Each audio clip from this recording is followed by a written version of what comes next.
This episode of UK Low Carb Podcast is sponsored by Deliciously Guilt-Free. Enjoy the show.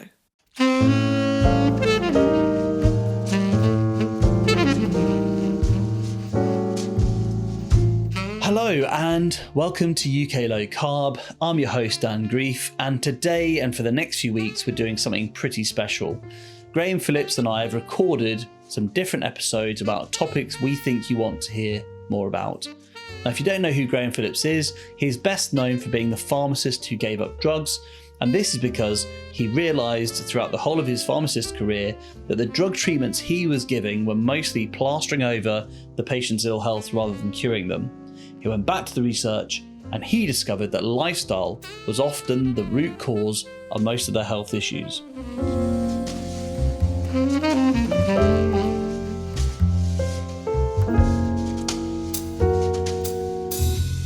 So every Tuesday, Graham and I will discuss topics such as calories, lipids, fat versus carbs, blue zones, aging, sleep, and a whole range of topics. Later in the series, we'll also hold a live event where you can ask any questions you have for Graham. So as you go along, take a note of anything that comes up, and then you get your chance to ask him live. Now, Graham is also a member of the UK Low Carb Facebook group, so feel free to join in the conversation there after today's episode, where he'll be very happy, I'm sure, to engage in a bit of conversation and Q&A. I hope you enjoy these, and any points, any thoughts you might have, go to UK Low Carb, where I'd love to carry on the conversation. I'm now going to hand over to the great man himself, Graham Phillips.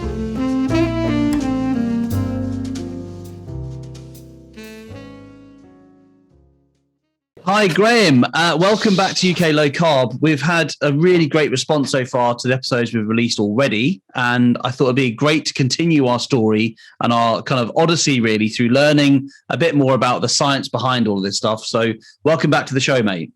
Hi Dan, thanks for having me. We have a lot of fun, don't we? Yeah, I do. And you know what? Every time we do an episode, I leave with something I've learned. And okay, so this is how boring I am. Everyone I've been meeting, and of course in lockdowns, not as many people as you'd like, but anyone who's been doing a delivery, I'm like, do you know how bad seed oils are for your body? And do you know effectively you're rusting inside whenever you're eating them? And somebody said to me yesterday, they made the mistake and they said, why? And I said, right, it's to do with bonds. And what happens is in the bond, and the next thing you know, I was giving this lecture all about it. And they were like, oh my goodness. But people think they're healthy. That's the shocking thing. Not just that they're benign, they're actually good for you. It's the other way around. They think they're actually good.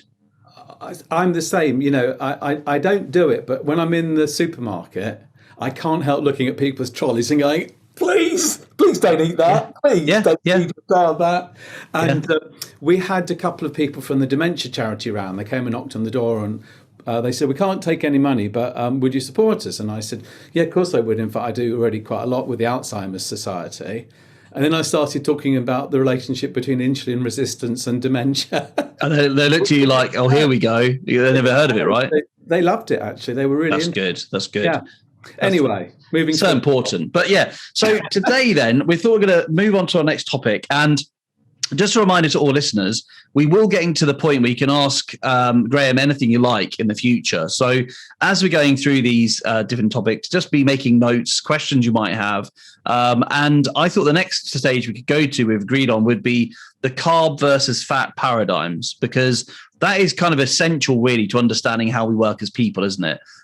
So we know a bit about what a calorie is and what it isn't. We know a bit about types of fat, but actually the big debate between those two areas. And this, I think, is probably going to define a generation, isn't it? Because when we look back from history, there's going to be the carb-based, I think, diet people. And in the future, I hope, the fat-based diet generation. So where do you want to start with that? Probably a bit about our evolution and where do we come from and what we're supposed to be eating? I think we should, because if you think about it like this, from an evolutionary point of view, we're somewhere between 1 million and 2 million years old.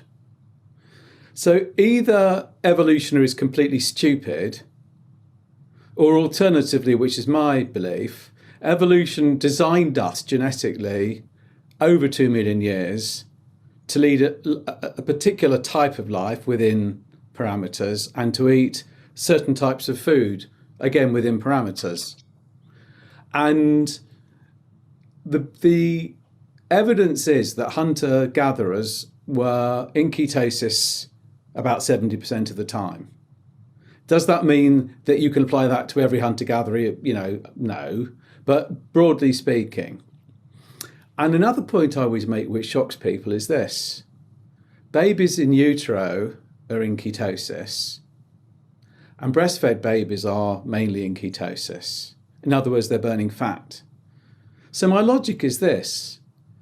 Coming back to evolution, either evolution is completely stupid, or when we're at our most vulnerable, i.e. in utero or soon after, we're in ketosis. Does it not make sense, just logically, without looking too much into the science, that that's where we're supposed to be? We're designed, essentially, mainly to burn fat, not mainly to burn carbs. And we are the ones who change it. So we either feed the child a certain way, or we started farming and we changed what we'd had for millions of years. But I just want to say on that point of 2 million years, because when you hear that number, it's a bit like money, isn't it? You can't imagine £2 million. Well, I can't. I don't know if you've got 2 million in the bank, Graham, but I certainly don't. And I can't imagine that number. And so, in terms of scale, I've heard the argument that the gladiators were vegetarians or something. Well, that's nothing in terms of human existence. That's a blink of an eye, isn't it? Just can you give us some sort of scale of how big 2 million years is?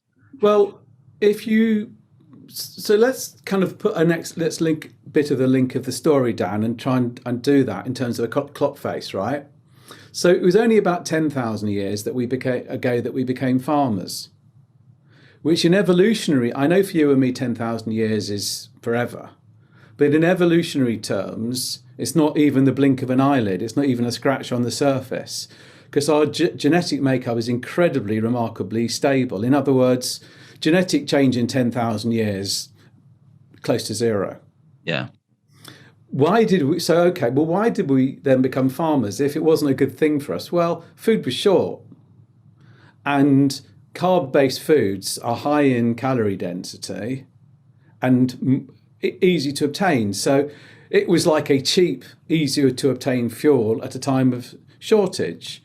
And if you're literally faced with not a non-ideal fuel or no food at all, you go for the non-ideal.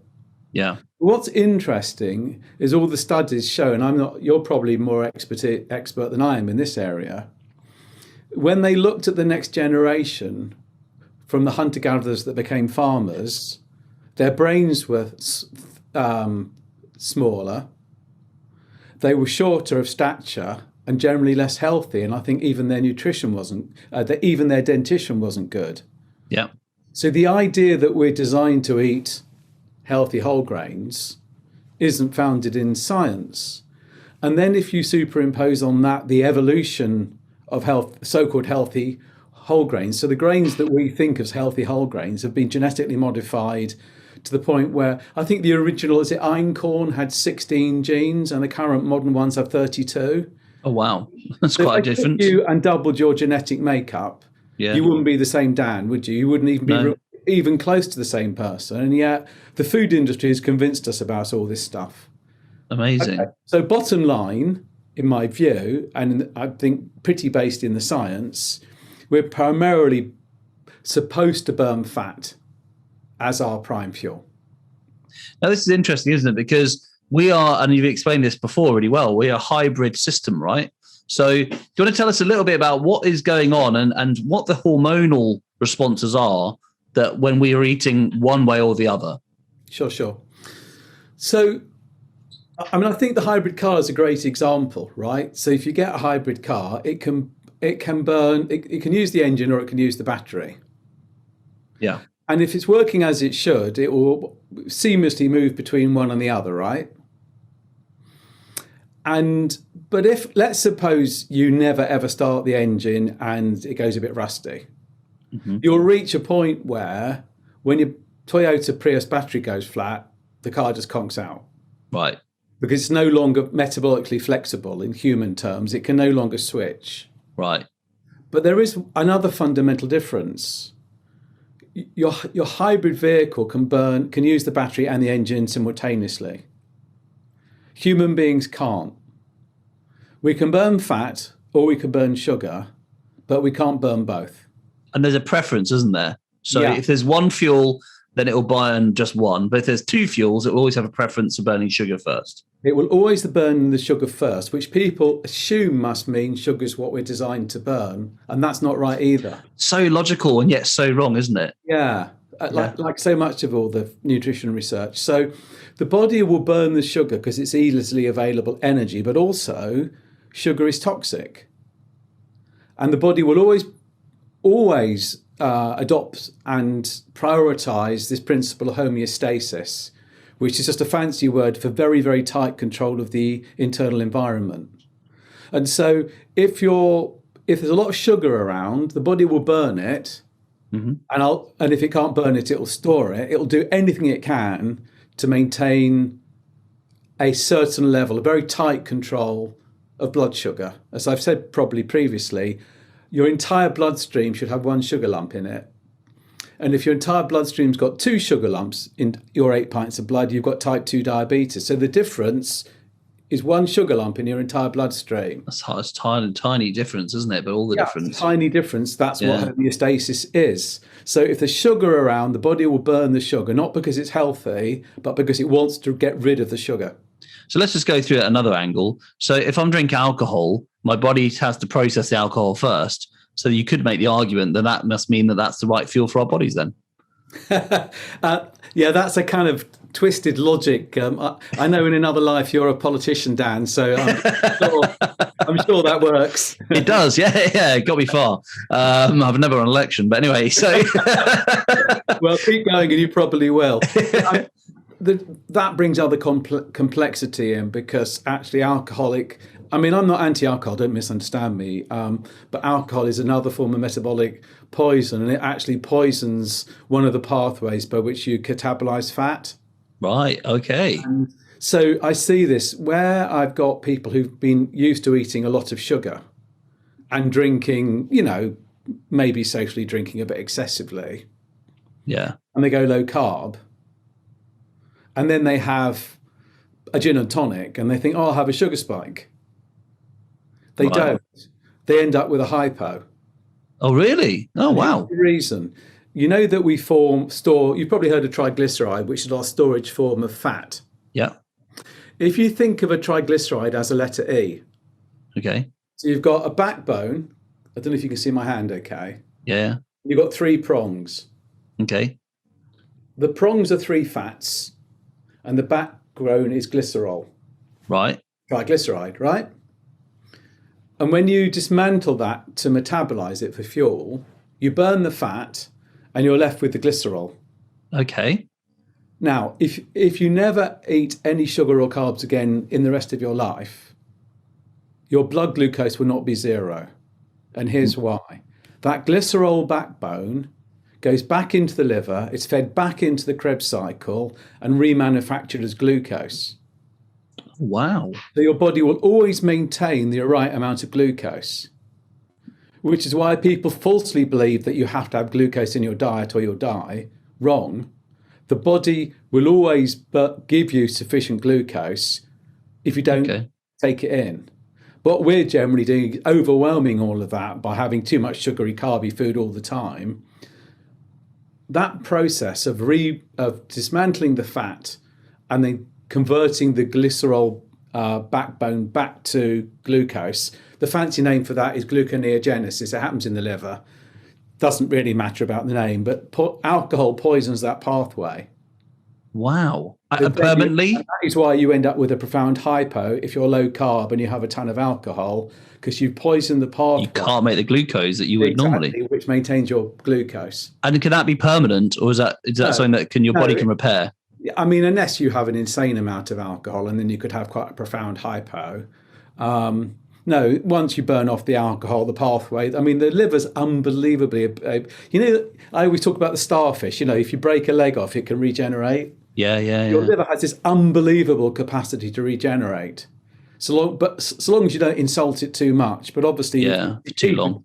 In the end, you get to a point where the liver can't regenerate, and then you do have problems. That's amazing. In most cases, so long as that's an occasional thing, the liver will it'll metabolize the alcohol, and then everything will go back to normal. It's not a particularly healthy way to lead your life if you're doing it on a regular basis, and you'll feel well. Yeah. So can we talk then about glucagon and the kind of the balance of these hormones in your body? Yeah. What is going on with all that, please, Graham? So coming back to this principle of homeostasis, which is the very tight, even single-celled organisms do that, very, very tight control of the internal environment, right? Whether it's the oxygenation of your blood, your pH, your blood pressure, your respiratory, all these things are very, very tightly controlled within very strict parameters. And obviously, the more susceptible you are to an adverse effect of it either going low or high, will dictate how tight you control. Right. Now, another principle is the principle of a servo. So the body is full of servo mechanisms, which is things acting antagonistically to give you fine control. So if I move my arm... Oh, I see. It's like the synergy between the muscles or between the... Exactly. Yeah, okay. You've got one muscle contracting and one muscle simultaneously relaxing. And so long as those two things are well controlled, you're in a good place, right? Yeah. What happens if you get a muscle spasm? Yeah, you pull in one direction. Yeah. And I sometimes portray type 2 diabetes as an endocrine spasm, a spasm of the hormones. Mm-hmm.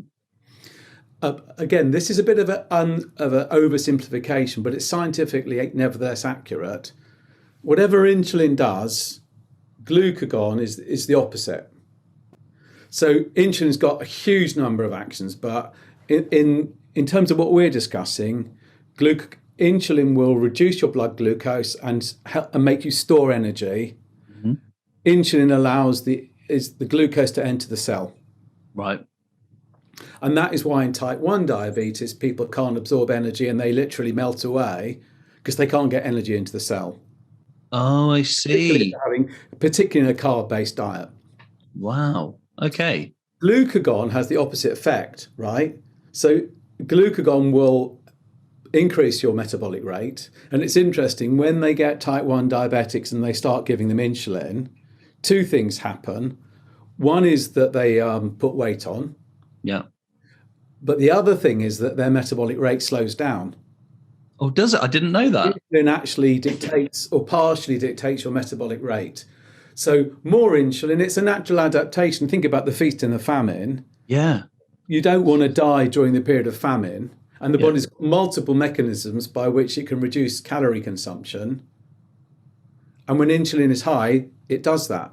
Now, in the current environment where we're not ploughing the fields and we're not burning much energy, and we've got a very high energy dense but low nutrition diet. So if you think about the kind of a food pyramid in the sense of energy and nutrition, mm-hmm. What you want is all the base here should be nutrition and the tip should be the energy, because we're not burning much. Interesting. Mostly we're eating an inverted pyramid where there's tons and tons of energy, very little nutrition. That's a very good visual way of thinking about it. So much on nutrition. Yeah. Oh my goodness. That's really powerful. Can I just ask then about the homeostasis and the hormonal relationship? How long does that take? So back at this insulin glucagon relationship, right? Yeah. So long as they've got the right relationship, working equally and opposite against each other, you've got this beautiful, exquisite control of blood glucose. Yeah. If you keep pumping sugar and carbs into your bloodstream and keep spiking your blood sugar, you will keep spiking your insulin, and then your insulin is higher and higher and higher in this forlorn attempt to control your blood glucose. So insulin dominates over glucagon. Right. So the downward pressure of the insulin on your blood glucose overweighs the upward pressure to increase from the glucagon. Right. And you probably know that the insulin is secreted in the pancreas and the islet cells, the beta cells. But the pancreas also has the alpha cells, which produce the glucagon. Which is not a surprise, really, when you think they're in the same symbiotic relationship with each other. They come from the same place. Yeah. Now, during that journey towards type 2 diabetes, eventually your body becomes resistant to the insulin. You're producing more and more. Your fat stores become full of fat, which is a conversation, I think, for another day. And your fat cells become resistant. And eventually, but you're still producing all the fat because the fat is produced as a result of all the sugar that you're taking in. And right? the insulin's going up, packing it in almost, Exactly. forcing you. Yeah. So it's not the fat that makes you fat, it's the sugar that makes you fat because the sugar is converted to fat. Yeah. Eventually, if all the fat stores are full, but the liver's still producing fat, it's got nowhere left to go and it backs up in the liver, right? And then you end up with fatty liver, non-alcoholic fatty liver disease. And then you end up with inflammation. So you end up with an inflamed fatty liver. You also fat spills over into the pancreas. Oh, does it damage the cells? And it damages, what happens is the alpha cells and beta cells, the beta cells which produce the insulin de-differentiate and become alpha cells. So all of a sudden you've got insulin resistance, right? Yeah. Your body's ignoring the insulin. And all of a sudden you're producing more glucagon and less insulin. So it flips. It flips. Wow. Exactly. And the way I explain it is if you've got a tug of war, insulin, you've got insulin here with 10 men on and glucagon there with 9 men.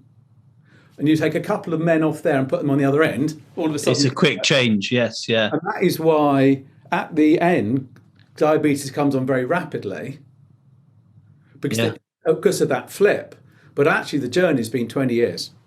Wow, blooming heck. And this is what many of us are on right now, listening now, might be on that journey without even realizing.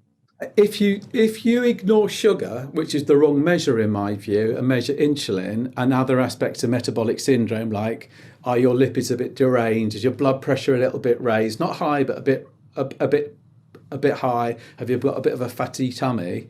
Yeah. Fat around the tummy, visceral fat. There are 5, this thing called metabolic syndrome. There are 5 markers of metabolic syndrome, which I kind of outlined there. If you've got any 3, you've got metabolic syndrome. Right.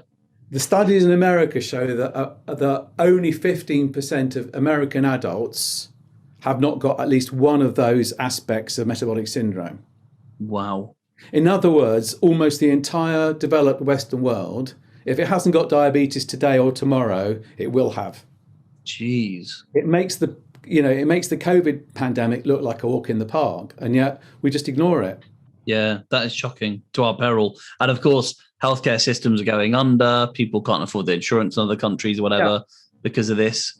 Can we talk then about this nutritional ketosis alongside that then? Because that's where most people are. So let's just come back to where we started really, between the two different fuel sources and what the alternative to this is if you're in nutritional ketosis and the mix-up people have with ketoacidosis as well and why they're different. So if you're burning fat rather than sugar and your diet is a normal kind of diet, healthy diet, but low carb, I mean, you'll only be in nutritional ketosis if you're quite low carb. Yeah. And probably very low carb. So this kind of keto diet, they talk about no more than 20 or 30 grams of carb. So effectively, you're taking almost no sugar in, and the sugar you are taking, you're probably burning. Mm-hmm. So you're then in fat burning mode. Right. You're burning, ketosis is ketone, so it's just the form in which the body burns the fat. Right. Okay. So you're making those ketones, right, from the fat? You're making the ketones from the fat. And going back to the start of our conversation, babies in utero are in ketosis, breastfed babies are in ketosis, hunter-gatherers were probably mainly in ketosis. I'm increasingly convinced that that's our natural state. Yeah. And yet for most of us, we never go there. We lose the ability to do that. We lose the flexibility because we're chucking sugar in the system all the time and compelling the body to burn the sugar. We're actually never on the right fuel. And it's almost like if you put diesel in your petrol car, the results are not so good, are they?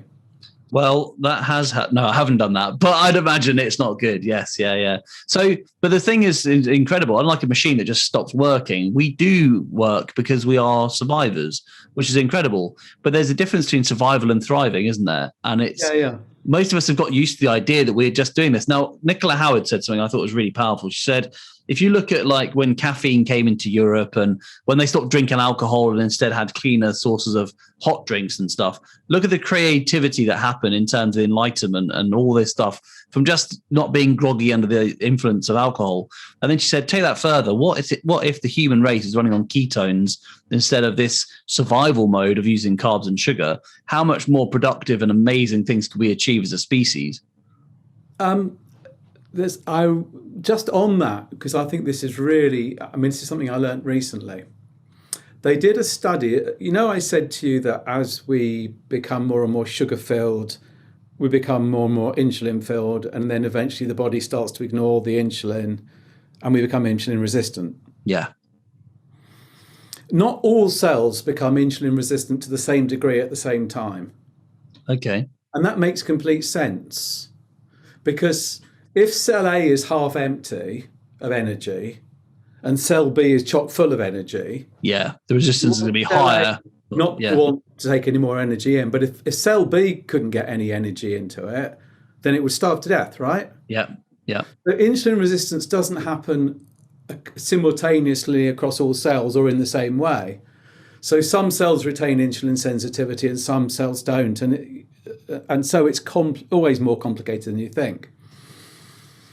Well, you know that I often talk about dementia as type 3 diabetes. Yeah. And we can talk about the vascular link. So we know that in type 2 diabetes, you get damage to the small and the large blood vessels. Well, of course, those blood vessels supply the brain as well. So that's not hard to understand, really. Mm-hmm. But I think there's another theory of dementia that goes like this. The brain becomes insulin resistant. There's a ton of sugar, but the brain can't take it in. Right. You know the rhyme of the ancient mariner, water, water everywhere, nor any drop to drink? Oh, yes, I do. Yeah. I don't know whether this works, but it'd kind of be sugar, sugar everywhere, but no drop that you can absorb. But I'm sure that you're more of a poet than I am. I'm sure you can find a way to reformulate that. But you get the point I'm trying to make. Yeah. And they did this incredible study recently. They radio labeled the sugar in people with with early stage dementia, and they saw that the sugar couldn't enter the brain. So the brain cells are literally starving. But they can't take it because they've got this resistance. Because they're insulin resistance. So it'd be a bit like the analogy would be that you're starving to death, but you have an acute allergy to nuts, and the only food around you is nuts. So you can't eat those nuts, even though they're a food source, because you're resistant to them, which is a bit different analogy, I know. I'll tell you one that I think is a slightly better analogy. Go on then. Petrol tanker, right? Yeah. Back of the tank full of petrol, but it's got its own separate petrol tank. Oh, yes, I see what you mean. If it runs out of fuel, the thing will stop because you can't access the fuel in the rear tank. But it's still just there, sat there. Yeah. They then swap these people over to a keto diet. They radio labeled the fat in the bloodstream, and they were able to show that the brain was gobbling it happily.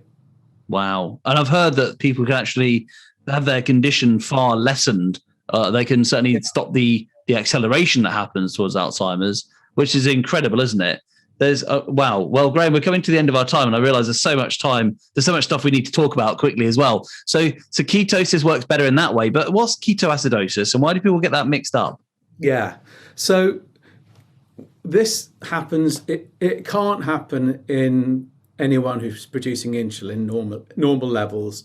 You don't get ketoacidosis in type 2 diabetes unless they're either taking a load of insulin or they're taking one or two other drugs. So here is a really, really fundamental point. If you decide to go keto and you're type 2 and you're taking medication, don't just go keto. Right. Because there is a risk of ketoacidosis in unusual cases. So talk to your pharmacist or your GP first, because the drugs need to be adjusted carefully and tightly. That's why we're very careful. We monitor people's blood glucose so we can see if they're having hypos, and we can check if they're at risk. Right. And in fact, I've just helped edit a deprescribing protocol with a group of other people around which drugs should be deprescribed and at what stage and at what rate when someone starts to come off the drugs because they're going to a low keto diet. Oh, wow. Okay. In type 1 diabetes, as I said, you literally can't absorb the energy, and type 1 diabetics waste away. Right. It's the type 1s who are at the profound risk of ketoacidosis. So they get all these ketones, huge high levels of ketones, and then their acid-base relationship. So the relationship between whether they should be more acidic or more alkaline goes out of whack. Right. And then you've got really fundamental problems. You can go into a diabetic coma and die. That's ketoacidosis.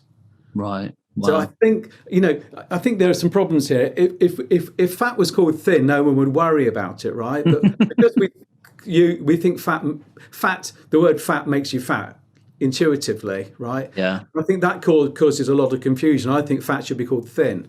Yeah. I like that. If we renamed it thin, no one would worry about it, right? Yeah. And let's rename the things that make you fat, maybe. And the same thing with ketosis. Nutritional ketosis is natural, normal fat burning. Yeah. Ketoacidosis is coming completely. It's a total total metabolic disarray that happens in type 1 diabetes, and rarely with certain specific drugs in type 2. Completely different. So it's a shame that the names are similar, because I think it's really unfortunate that we talk about diabetes and we generally mean type 2, don't we? Mm.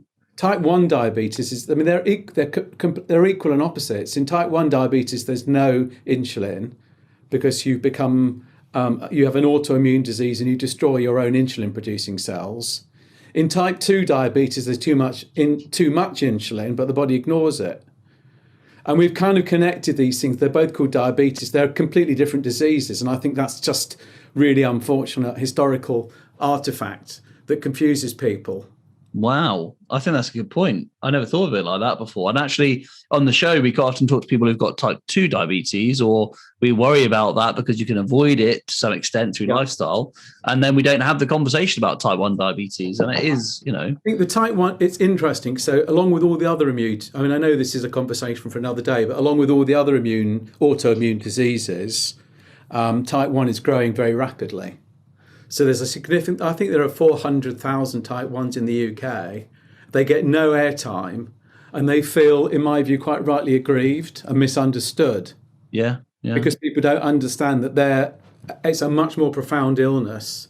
It's not reversible. There's lots that you can do to help and support them. But I think that community really gets it doesn't get the airtime it deserves and feels unfairly judged and inadequately supported. And I think you're right. We should recognise that, actually, and not fall into that trap.